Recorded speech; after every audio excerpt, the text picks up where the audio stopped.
Salut, c'est Enji. On est toujours dans la thématique de m'aider à choisir la ville où je vais habiter au Japon. Vous savez, vous l'aurez compris en regardant les vidéos, je suis en grande galère et j'ai besoin de votre aide. Et aujourd'hui, je vais présenter donc une ville, Osaka, qui est une des plus grandes villes du Japon. C'est parti.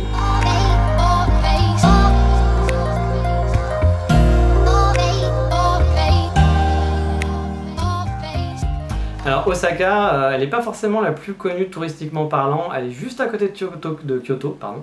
C'est à 30 minutes de Kyoto, mais souvent les gens voient Kyoto, Kyoto ou Nara qui est à côté aussi, parce que voilà, il y a les daims, il y a les temples, c'est plus sympa. Et Osaka, souvent les gens ils visitent la ville en disant ouais, bah, c'est une grosse ville, il y a des gros buildings, c'est pas génial, même par rapport à Tokyo, c'est vrai que les premières impressions qu'on peut avoir en faisant les coins touristiques, c'est se dire bah, c'est pas très joli, c'est pas super top. Mais en fait, cette ville a beaucoup de charme. Moi, j'y suis resté pendant 3 semaines en vacances au total en cumulé. Bah, j'ai bien aimé, j'ai vraiment bien aimé cette ville. Je sais pas si c'est pas ma ville préférée, mais il y a une ambiance qui fait que j'ai beaucoup aimé cette ville. Et je vais vous parler des points positifs déjà pour commencer. Alors, premier point positif, par rapport à d'autres villes de ma liste, c'est que c'est une très grande ville. Il y a un peu plus de 2 millions d'habitants, je crois, dans la ville. Alors, c'est beaucoup moins que Tokyo, mais après, souvent on parle d'Osaka avec la communauté, donc l'agglomération, et là c'est beaucoup plus, c'est la deuxième, je crois, grosse agglomération japonaise, si je dis pas de bêtises, parce qu'on va compter Kyoto, on va compter Kobe et tout ça, mais effectivement c'est assez proche et il faut les compter parce que c'est vraiment, voilà, les gens de Kobe viennent souvent à Osaka pour aller faire du shopping le week-end par exemple. En train c'est très très rapide. Donc Osaka c'est une très grande ville, il y a beaucoup de choses à voir, beaucoup de choses à faire, beaucoup de gens. Voilà, beaucoup de gens, et justement les gens ça va être le deuxième point positif de la ville. Donc les gens, effectivement, les gens ils sont très très chaleureux à Osaka, ils sont connus pour ça, c'est un peu le Marseille d'Osaka. Alors attention, moi je suis pas un très grand fan de Marseille à la base, et c'est vrai que moi si je vais au Japon aussi c'est parce que j'aime bien ce côté un petit peu respect des règles, et Osaka ils sont un peu plus foufou dans leur tête, mais attention, on va pas les connaître non plus, ça reste des japonais, mais voilà, il y a un côté un peu plus chaleureux. C'est vrai que quand on croise les gens et tout, ils vous parlent plus facilement, et quand on fait Osaka, Tokyo à la suite, on se dit ouais, Tokyo ils ont un petit balai dans le cul quand même hein, comparé à Osaka, hein, ça se voit. Même les gens vous regardent un peu plus de haut comme ça, etc. Alors qu'Osaka c'est un peu plus à la cool quoi, c'est un peu plus à la fraîche. L'autre point positif c'est le coût de la vie. Le coût de la vie, donc si on va comparer ce qui est comparable, c'est-à-dire qu'on va comparer plus Osaka à Tokyo par exemple, et Kyoto je vais plus le comparer à Fukuoka. Bah Osaka par rapport à Tokyo c'est quand même 10 000 € de moins au coût de la vie par rapport à ce que j'ai calculé en budget, si je me suis pas trompé. Comme je vous le répète, Tokyo c'était 65 000 € de budget pour mes 2 ans et Osaka ça serait plus 55 000. Sachant que Kyoto c'est à peu près similaire. Donc ça aussi il faut garder en tête que Kyoto Osaka c'est à peu près le même budget. Donc c'est plutôt un point positif. Après ça reste aussi un point négatif par rapport à Fukuoka qui a 10 000 € en moins. Mais bon, du coup on est quand même dans une moyenne, et moi par rapport à mon budget où je vous dis qu'il est aussi entre justement 45 000 et 65 000, je sais pas encore exactement combien je vais avoir, mais sans travailler ça sera à peu près mon budget, je suis au milieu, donc c'est pas mal. Mine de rien, c'est pas mal, tout en habitant dans une grande ville. Donc c'est cool. Le gros point positif d'Osaka, qui est le même que Kyoto, c'est que c'est hyper central. Donc j'en ai déjà parlé dans la vidéo de Kyoto, mais si vous ne l'avez pas vu, je vais en reparler rapidement. Vous avez Kyoto qui a 30 minutes de train pour 8 € aller-retour, c'est rien. Donc c'est-à-dire que le week-end, vous voulez un peu de verdure, vous voulez faire un peu de photos dans Kyoto, ville-temple, etc. Vous voulez changer un peu d'air, 30 minutes, c'est rien les amis. Vous avez Kobe, et Kobe en Shinkansen c'est 10 minutes. Je sais plus combien c'est le prix, mais allez, peut-être je crois qu'en 50 minutes vous pouvez y aller avec un prix qui est un petit peu plus, 30 minutes ça va être plutôt, avec un tarif qui est normal. Vous pouvez aller visiter Kobe, vous pouvez aller visiter Nara, vous avez plein de choses à faire autour.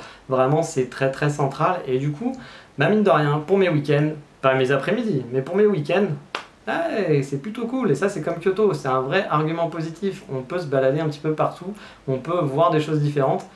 Je vais rester 2 ans et c'est quand même agréable de se dire qu'en 1 heure on peut changer du tout au tout, aller voir un gros lac, aller voir des daims, aller voir des... Ouais, c'est important de voir des daims, ouais, je le comprends. On peut bouger et c'est quand même assez cool. C'est un gros argument positif, mais c'est le même que Kyoto. C'est pour ça qu'il faut aussi différencier les deux choses, c'est-à-dire que c'est pas la seule ville à avoir cet argument positif. Mais il y a aussi les points négatifs pour Osaka, et oui, bien entendu. Et un des points, je veux dire, c'est même quasiment le seul point négatif que j'ai à Osaka. C'est un peu bizarre parce que dans toutes les autres villes, j'ai toujours des points négatifs, plusieurs petits points. Là, j'ai un point négatif, mais qui est quand même très négatif. Comme à Tokyo, le point négatif, c'était le coût de la vie, qui niquait tout mon budget. Donc ça, c'était un peu chaud. Là, le point négatif, c'est le côté, qu'est-ce que je vais faire de mes après-midi? Parce que, effectivement, c'est une ville, donc il y a plein de choses à explorer, ça, j'en doute pas. Tout autour de mon quartier, parce que les après-midi, il faut vraiment se dire, c'est des choses qui sont faisables à 1 heure, grand max. Grand max, parce qu'après je vais pas faire 2 heures de trajet en me disant oui il y a ça à 2 heures, oui il y a ça à 1h30 en métro. Non, le but c'est d'avoir des choses à faire à côté en une demi-heure à pied qu'on est facilement accessible.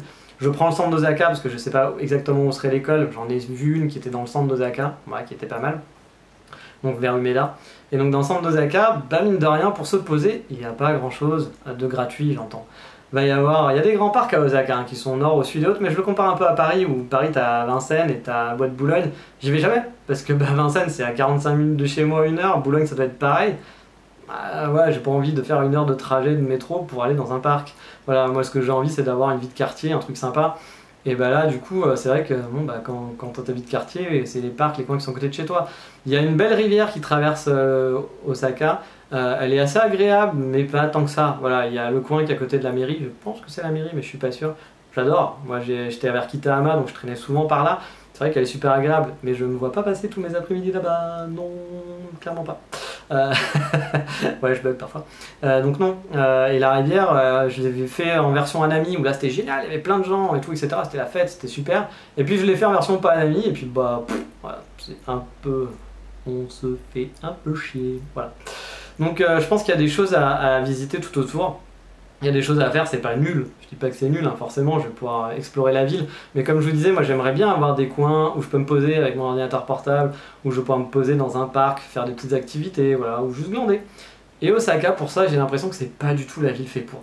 Tokyo, il y a plein de parcs, il y a plein de trucs cool. Osaka, c'est très grosse ville, très condensée. De toute façon, on le voit dans la densité de gens, d'habitation, enfin d'habitants par rapport à la densité, ça a l'air d'être très très condensé. Et moi j'aime bien la ville, j'aime beaucoup la ville, mais ça c'est un truc, un point qui me fait très très peur, donc c'est peut-être un argument que vous allez pouvoir casser pour pouvoir m'aider. À choisir entre Kyoto et Osaka, bah du coup ça serait plus Kyoto qu'Osaka. Donc comme vous voyez, conclusion, il n'y a pas beaucoup de points négatifs, il y en a d'autres je pense, mais j'ai pas voulu trop aller là-dedans.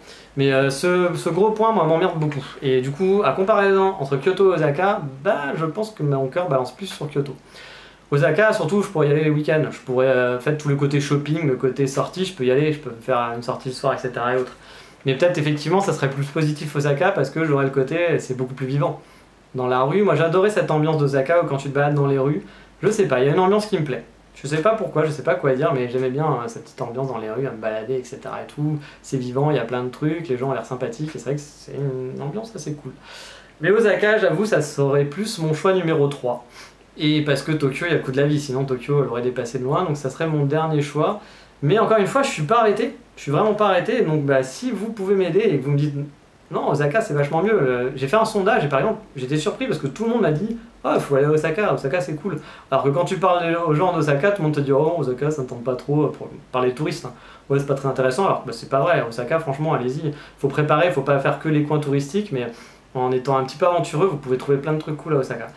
Mais là, comme ça serait plutôt mon troisième choix. Ça serait pas vraiment mon choix principal. Je suis pas hyper convaincu par Osaka, mais j'ai besoin d'aide parce que en même temps, je pense que vous pouvez me retourner la tête et m'arriver à me convaincre qu'Osaka c'est la ville préférée et que je finisse à Osaka. Mais j'ai besoin de votre aide parce que pour l'instant, c'est pas le cas. Je suis perdu, vous le savez, vous l'avez compris, vous l'avez vu dans toutes les vidéos. Et donc, j'ai besoin dans vos commentaires que vous me dites quelle ville je dois choisir. Aidez-moi, j'en ai besoin. Et bien sûr, je vous présenterai mon choix après final et puis bah, je discuterai avec vous dans les commentaires. N'hésitez pas à faire des petits pouces verts, n'hésitez pas à vous abonner à la chaîne, ça me fera plaisir.